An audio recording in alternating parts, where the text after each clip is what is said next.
El Ecuador firmó su paz en un conflicto limítrofe con otro país, pero el Ecuador realmente tiene paz. El gran problema ahora es que esos enemigos están operando muy en la cotidianidad. Muchísimos de los casos que ha sacado la Fiscalía terminan devolviéndonos la mirada sobre los actores del Estado, que no son cualquier actor, no son actores en posiciones de toma de decisiones que han terminado involucrados en estos procesos. Las depuraciones necesarias y urgentes para el Ecuador son en Fuerzas Armadas, en policía y en el sistema judicial. El problema de seguridad que tienes con las bandas, con el reclutamiento de niños, se origina en una serie de vacíos que ha dejado el Estado. Y es cuánto le cuesta al país el no invertir en estrategia. Lo que pasa es que han cambiado las lógicas de la seguridad. Esto no se resuelve teniendo 17 lanchas y 43 tanques de guerra. Digo, pueden ayudarte, pero estratégicamente, ¿cómo los vas a utilizar? Y cómo esto se articula dentro de un plan más amplio, ¿no? Después de todas las discusiones, ¿qué deberíamos estar pensando en el país para comenzar a ponerle algún tipo de orden? En el Ecuador, uno políticamente se puede pelear con todo el mundo sobre todo. El único tema sobre el cual no cabría pelearse, porque es relacionado a la supervivencia del mismo Estado, es el tema de seguridad, ¿no?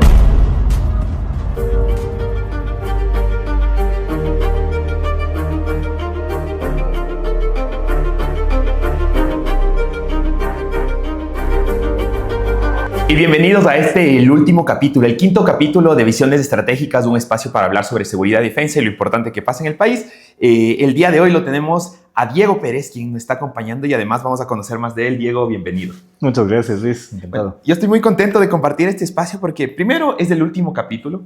Segundo, cuando nos estén viendo muy probablemente, o si lo vieron después del 23 de enero, ya se habrá lanzado el libro. Pero es esta oportunidad de poder conversar más sobre el trabajo que ha venido haciendo también la CAS, la red de seguridad. Pero antes de entrar en esa parte, yo quisiera preguntarte primero sobre ti, que te puedas presentar un poquito. Chévere, gracias. Bueno, soy Diego Pérez Enríquez, soy ibarreño. Ibarreño, wow. Que ese es un dato no menor. Sí. Y bueno, tengo un doctorado en ciencia política en la Universidad de Belgrano. Ahí un poco mi línea de trabajo ha sido siempre alrededor de las relaciones civiles militares, pero como consecuencia de mi trabajo en el IAEN, en el Instituto de Altos Estudios Nacionales, en la Escuela de Seguridad y Defensa, y como consecuencia de mi trabajo allí, esta entrada de reflexión sobre las relaciones civiles militares se fue transformando en el camino en una reflexión sobre las políticas públicas de seguridad y seguir un poco la coyuntura y la problemática de la seguridad del país. Así es que los últimos 15 años mi trabajo ha venido girando alrededor de esas líneas. Y bueno, desde ahí he tenido la oportunidad de conocer a varias personas que están en el campo. Creo que hay un grupo interesante de personas que están trabajando en los temas de seguridad. Y ahí me parece que se conecta un poco la necesidad de crear un espacio que formalmente nos junte a todos, ¿no? Porque generalmente eran las personas a las que te las encontrabas en un evento, todos dispersos, todos amigos, además, afortunadamente. Pero claro, finalmente la necesidad de configurar la red surge de esto, ¿no? De la perspectiva de tratar de articular todas estas personas que están trabajando diversas entradas de seguridad en un espacio que permita construir algo. Y vamos a ir hacia allá, pero antes, ¿cómo alguien llega a interesarse por temas de seguridad y defensa? Por ejemplo, ¿tú qué soñabas de ser de pequeño? Bueno, a ver, yo llego a la seguridad y defensa en realidad desde las relaciones internacionales. Okay. Mi entrada de reflexión, en realidad mi sueño de niño era ser diplomático. Ok, ¿no? Muy bien. Así es que tenía esto siempre en la mente, volvía sobre los temas de las relaciones internacionales 1000 veces. Cuando hice mi maestría en la Universidad Andina, hasta la mitad de la maestría tenía completamente claro que después de esto había un intento de la Academia Diplomática. ¿Qué años Exacto. estamos hablando en esto? ¿No había Academia Diplomática? 2002. Entonces 2002. Había un periodo amplio. Y sí. Muchos no saben, pero tú eres abogado, ¿no es cierto? Tengo mi formación de base de abogado, sí. Claro, mi licenciatura es en Derecho, mi formación de base es en abogado, y luego hice esta maestría en Relaciones Internacionales. ¿Y tú decías, voy a ser abogado internacionalista? ¿O qué materia ahí te cautivó? Me interesaba el Derecho Internacional Público. Okay. Era mi entrada base estándar, lo que más me interesaba y la clase que más me divirtió eso, y Constitucional era lo que más me divertía. Pero llegando a la Andina, y ya te digo, a la mitad de la maestría tuve una clase que me cambió la entrada de reflexión, ¿no? Me cambió la perspectiva, que fue la clase de César Montúfar sobre geopolítica. Y claro, en ese punto se me abrió todo un mundo que hasta ese momento para mí había sido desconocido, que no había entrado siquiera en mi radar, y era el mundo de los temas de la seguridad. Y me acuerdo que el sílabo de César lo devoré, me leí todo y pensé que era mucho más interesante que las relaciones internacionales, el tema de las relaciones civiles militares. Y ahí yo creo que hay un contexto interesante, porque en ese momento el Ecuador estaba terminando de hacer el proceso de discusión del primer libro blanco de la defensa. Interesante. ¿No? Así es que en el momento en el que tenía yo que escribir mi tesis, 2003, justamente se acababa de lanzar el libro blanco de la defensa.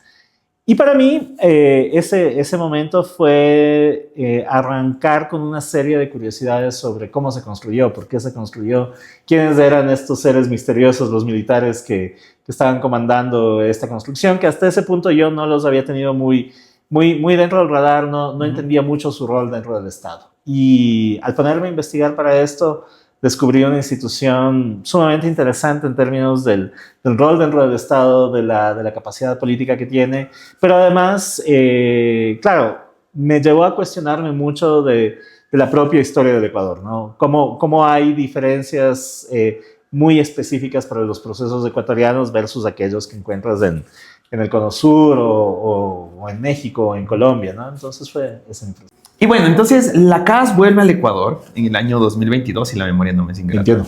2021, correcto. Comienza como el proceso de apertura de la oficina, la operación, correcto. Y de los primeros proyectos con los que arrancamos como fundación en el país es la red de seguridad. Entonces ya hemos recorrido 4 años, digamos, de la red de seguridad y he tenido varios cambios. Y tal vez a propósito de eso también ya vamos a comenzar a hablar un poco más profundo sobre lo que tú has escrito, pero además tú has liderado como coordinador académico la red. ¿Cómo has visto esto? ¿Tú qué valor agregado le ves? Un poco contar la historia detrás de la red, de quiénes son, qué hacemos. Bueno, a ver, la red surge justamente en el 2021 como consecuencia de mi participación en la red regional sobre seguridad. Un poco para contextualizar, Perú tiene esta red que es auspiciada por la CAS y es en coordinación con la Universidad Católica, con el Instituto de Estudios Internacionales de la Universidad Católica del Perú, en la cual participan los países vecinos de Perú con reflexiones anuales sobre la seguridad. Y a mí me invitaron a formar parte de esta red en el 2017. La red cumplió 10 años en este año, en 2024. Es decir, al tercer año de existencia de la red me invitaron a participar de ella. Y es un espacio sumamente interesante en lo académico, pero además muy grato en lo personal, ¿no? Generalmente somos siempre los mismos participantes, somos todos amigos, tenemos una buena dinámica de trabajo. Cuando en el 2021 comienza a reabrir la CAS acá en el Ecuador, me planteó Robert Helbig, que dirige la CAS en Perú y que me conocía desde ese lado, me plantea a armar algo equivalente a lo de Perú acá en el Ecuador con una perspectiva más local, ¿no? Y ahí, como te decía hace un rato, creo que fue un buen momento para pensar en juntar a todos estos actores que venían dando vueltas y con los que hemos compartido varios espacios, juntarlos en un espacio que tenga un propósito de discusión, de reflexión, pero además que permita un poco poner en el centro de la discusión el problema de la seguridad que para el Ecuador ya desde el 2018 venía subiendo en su relevancia y que en el 2021 presumíamos que había llegado al tope de la prioridad, ¿no? Después las cosas han mostrado que el 2021 no era el peor año, claro. Pero sí, justamente ese fue un poco el origen de la red, ¿no? Y desde entonces, bajo varias configuraciones, hemos tratado de mantener esto como un espacio de discusión constante de los temas de la coyuntura, tratar de volver siempre sobre lo estructural, porque si no, claro... No quedarnos en lo coyuntural. Te quedas siempre en lo coyuntural y eventualmente se convierte en el café de tías, ¿no? Sí. En el espacio del chisme, del chisme político, pero no logra construir un poco más allá la reflexión. Entonces, ahí me parece que ha sido una experiencia de mucho aprendizaje, tanto en términos de la construcción de la red como del mantenimiento de la red, pero también de los contenidos, ¿no? Y eso ha sido interesante. Y hemos tenido varios miembros que hemos juntado, académicos, expertos, tomadores de decisiones, policías y militares de alto nivel en servicio pasivo. Hemos tenido autoridades que han estado en funciones como parte de la red. Y además hemos topado algunos temas bien interesantes y tal vez aquí vamos entrando varios temas. Topamos el tema de la crisis carcelaria, que analizamos la situación de aquel entonces bajo esa realidad puntual, la soberanía en términos de agua, que a mí cuando justamente ahora pasa todo el tema eléctrico, yo pensaba que ya se conversaba de esto. Conversamos en el año 2022. También teníamos temas importantes como seguridad en frontera, las bandas, el proceso de paz o bueno, la pacificación de las bandas, no sé si llamarlas delictivas. Ahora ya como han evolucionado, hemos tenido temáticas en realidad bien diversas, seguridad en frontera, y bueno, pues ahora justamente los 5 papers que trabajamos que se están consolidando en un libro, además ya bautizado como Visiones Estratégicas, que es el mismo nombre de este espacio, este podcast, pero las conversaciones han sido dinámicas. Y yo creo que lo valioso, y tal vez ahí es lo importante de poder entrar a conversar, es muchas cosas que se venían diagnosticando no estaban equivocadas, más bien hemos visto cómo han seguido evolucionando desde la toma de acciones o la falta de toma de acciones. Sí, a ver, estoy de acuerdo. Yo creo que el diagnóstico ha resultado ser fino y atinado desde el inicio del trabajo de la red, ¿no? Y creo que ahí esto viene como consecuencia de la calidad de los colegas que son parte de la red, ¿no? O sea, yo creo que es gente toda que viene trabajando desde hace tiempo alrededor de los temas, que ha desarrollado ya una reflexión de largo aliento sobre las dinámicas que hacen a la seguridad del país.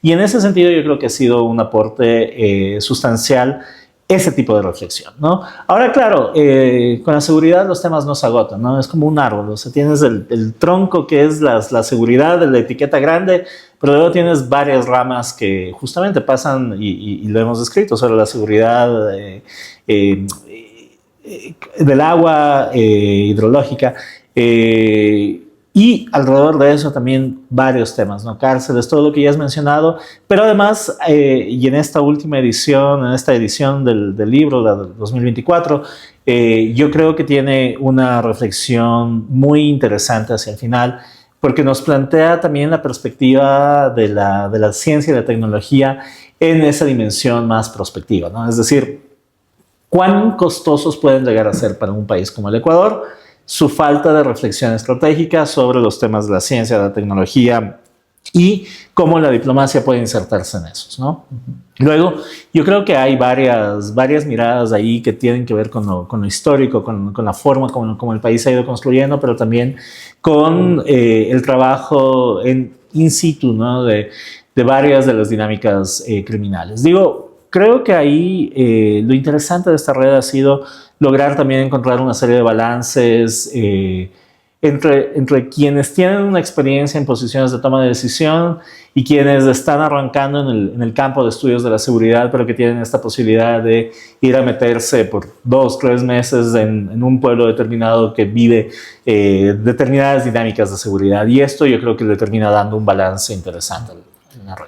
Y si ustedes quieren saber más sobre los papers que estamos conversando ahora, pues tienen los 4 capítulos anteriores que les dan un abreboca de lo que tratando el libro, pero lo principal es que ustedes también se acerquen y lean el libro y el contenido de esto. Y ahora creo que sí podemos ir entrando un poco más en esto, porque tú has mencionado un tema fundamental y es cuánto le cuesta al país el no invertir en estrategia, y aquí tal vez diferenciar el concepto de táctica de estrategia, porque yo creo que el país vivimos constantemente en la táctica, es decir, en una acción aislada, puntual, en torno a una situación que normalmente es algún incendio que ha pasado en el país. Pero carecemos de estrategia de cómo vemos a mediano y largo plazo para en realidad poder atender los problemas de manera estructural. Ujú. Y dentro de esto, y tal vez sería el primer tema que puedo ir sacando, y tal vez no tanto para entrar en los papers en puntual, porque ya les hemos tenido el espacio para tratarlo, pero sí la visión amplia, encontramos algunos roles de instituciones importantes. Tenemos las Fuerzas Armadas, que un poco ha intentado suplir las funciones de esta visión estratégica, falta de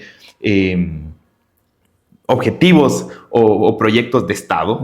Tenemos también temas importantes como los fenómenos que van surgiendo ahora en los barrios más complicados de las bandas criminales, además niños sicarios, que es un fenómeno muy complejo que está afrontando ahora el Ecuador, y el crecimiento de las bandas de crimen organizado, que además no se aíslan únicamente en el narcotráfico, sino vemos que hay una serie de, no sé si llamarlo delitos concurrentes o vinculados. Tenemos trata de personas, de explosivos, armamento, minería ilegal, entre otras más.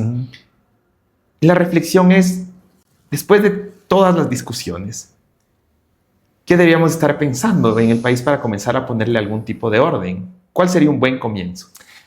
A ver, yo creo que un buen comienzo es pensar que las soluciones no son ni fáciles ni inmediatas, ¿no? En los temas de seguridad no hay soluciones mágicas. En la política pública en general no hay soluciones mágicas, en la seguridad en particular no hay soluciones mágicas. No hay nada que haga feliz a todos y las soluciones no dependen de un superhéroe que llegue y te lo resuelva en 2 minutos, ¿no? Porque como hemos discutido en varios momentos a lo largo de este año, el problema de seguridad que tienes con las bandas o con el reclutamiento de niños no se origina solamente en la perversidad de estas organizaciones, en las capacidades de operación de estas organizaciones, sino también se origina en una serie de vacíos que ha dejado el Estado, en la ruptura de los tejidos sociales. Es decir, cuando comienzas a explorar te vas encontrando con muchas ramas que tiene ese árbol y cada una de esas ramas se abre a muchas más, ¿no? Entonces, creo que la primera reflexión, y por eso creo que es importante retomar y depurar el concepto de lo estratégico, ¿no? Este suele ser un término súper manipulado y todo es estratégico, pero yo creo que es importantísimo esto que tú decías, de volver sobre las perspectivas de largo plazo que implica lo estratégico, ¿no? Pensar en lo estructural para poder atender lo coyuntural. Y ahí, volviendo puntualmente a la pregunta que dices, para mí es central que el Ecuador recupere su mirada estratégica, y esa mirada estratégica implica tener una perspectiva de largo plazo sobre qué vamos a hacer con la seguridad. Si es que esto fuera un casino, ¿dónde pones las fichas de tu apuesta? ¿No? Y acá yo creo que, a ver, me parece, y esto yo creo que lo hemos discutido en varios espacios, pero creo que en el Ecuador uno políticamente se puede pelear con todo el mundo sobre todo. El único tema sobre el cual no cabría pelearse, porque es relacionado a la supervivencia del mismo Estado, es el tema de seguridad, ¿no? En las condiciones en las que tenemos. Digo, si fuéramos Suiza, la discusión sería otra, pero con las condiciones de amenaza existencial que enfrenta el Estado, es necesario entender que existen ciertos acuerdos mínimos a los que se deben llegar. Y esos acuerdos mínimos deberían partir sobre una planificación por lo menos de mediano plazo, sino de largo plazo, diciendo, bueno, el Ecuador necesita recuperar el control de la soberanía en ciertos espacios, el Ecuador necesita fortalecer su sistema de inteligencia, el Ecuador necesita hacer una inversión sustancial en temas sociales y en temas de capacidades para policía y fuerzas armadas, de manera que las respuestas puedan ser contundentes, eficientes, y que sepas que además hay unas capacidades de reconstrucción social que permitirían eventualmente devolverle a la gente la noción de que hay un horizonte, ¿no? Que eso me parece a mí que es el problema nuclear en esto. Mucha de la gente que termina vinculándose a estas organizaciones lo hace porque no ve un horizonte en su vida, no logra mirar que hay posibilidades de supervivencia en lo posterior, y por lo tanto consideran que así sea un horizonte chiquitito de 1, de 2, de 3 meses, esto le puede salvar la vida en ese momento, ¿no? Y creo que además articulada dentro del Estado y el exterior, porque este es un fenómeno que afronta el Ecuador a la interna, pero también no es un tema que llegamos al Carchi o al Macará y se agota, ¿no es cierto? Nuestros vecinos, Colombia y Perú, tienen problemas que necesitan ser articulados, vinculados además a lo que sucede en el país, ¿no? Y ahí entra justamente la mirada estratégica, porque, a ver, efectivamente, este no es un problema local, es un problema regional o es un problema global. ¿Cuán capacitados estamos para sentarnos a discutir esto regionalmente? cuáles son las reflexiones globales que se están haciendo, o por lo menos con los grandes actores, en términos de qué es exactamente lo que el Ecuador necesita. Y a ratos de esa discusión queda muy vaciada de contenido porque, claro, el qué necesita el Ecuador en términos de cooperación tiende a resolverse en la lista de pedidos, ¿no? Que esto no se resuelve teniendo 17 lanchas y 43 tanques de guerra. Digo, pueden ayudarte, pero estratégicamente, ¿cómo los vas a utilizar? ¿Cuál es el aporte que requieres de esto y cómo esto se articula dentro de un plan más amplio, ¿no?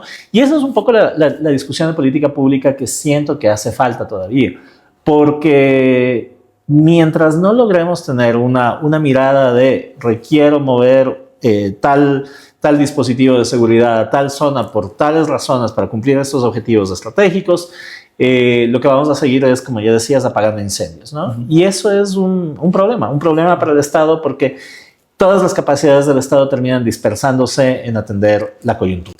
Y aquí creo que vamos a entrar a un tema que no sé si vamos a lograr profundizar por el tiempo, pero creo que vale la pena tenerlo. La estrategia que tenemos que vivir ahora es para un tiempo que no es de paz. El Ecuador firmó su paz en un conflicto limítrofe con otro país en el año 98.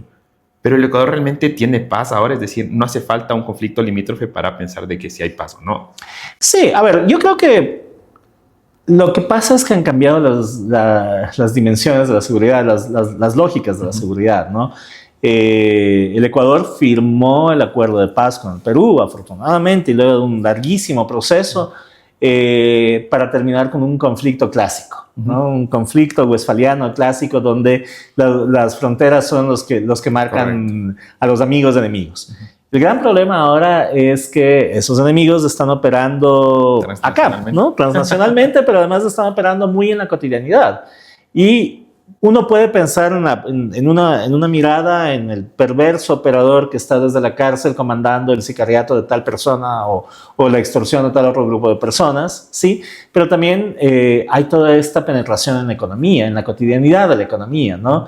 Donde... Y en las estructuras del Estado, ¿no? Y luego, justamente, cuando te vas un poco más allá, te pones a pensar en que muchísimos de los casos que ha sacado la Fiscalía desde finales del año pasado hasta este año terminan devolviéndonos la mirada sobre los actores del Estado que no son cualquier actor, no son actores en posiciones de toma de decisiones que han terminado involucrados en estos procesos. Y surge ahí una pregunta que a mí me parece que es sumamente válida, ¿no? ¿Cómo el Estado puede hacer para depurar sus instituciones? Y allí son las depuraciones necesarias, urgentes para el Ecuador, son en Fuerzas Armadas, en Policía y en el sistema judicial. Si no tienes a estos tres actores en un proceso de depuración dirigida por el Estado bajo un acuerdo político que permita que esto sea en beneficio del Estado y no en beneficio del partido político A o B, pues mientras no tengas eso es muy difícil que la gente recupere la confianza en el Estado, ¿no? Y esto es lo que te genera un vacío que es aprovechado por estas organizaciones. Y creo que repensar el rol eficiente de muchas instituciones, ¿no? Inteligencia, fiscalía, como tú mencionas, los diferentes niveles en la justicia.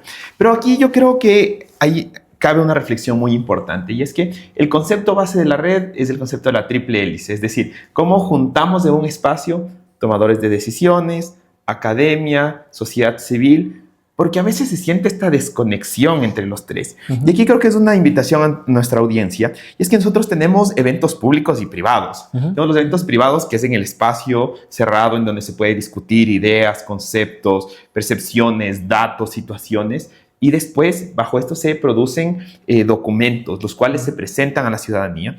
Y la invitación de que se pueda incorporar, porque esto no puede ser un tema de 4, 5, 6 personas. Bueno, la red es mucho más amplia, pero por tomarlo como referencia, esto tiene que ser una discusión de todos. Es decir, la seguridad, si es una prioridad para todos, todas las personas tenemos que estar involucradas. Entonces aquí es la invitación para que ustedes puedan asistir a los eventos, pueden seguir nuestras redes sociales, estamos como CAS-Ecuador, y además de revisar esta información, leer los productos, porque lo que intentamos nosotros es sí dar ciertas luces a los tomadores de decisiones, pero también incorporar en el debate cotidiano a las personas dónde están las prioridades que como ciudadanos tenemos que exigir.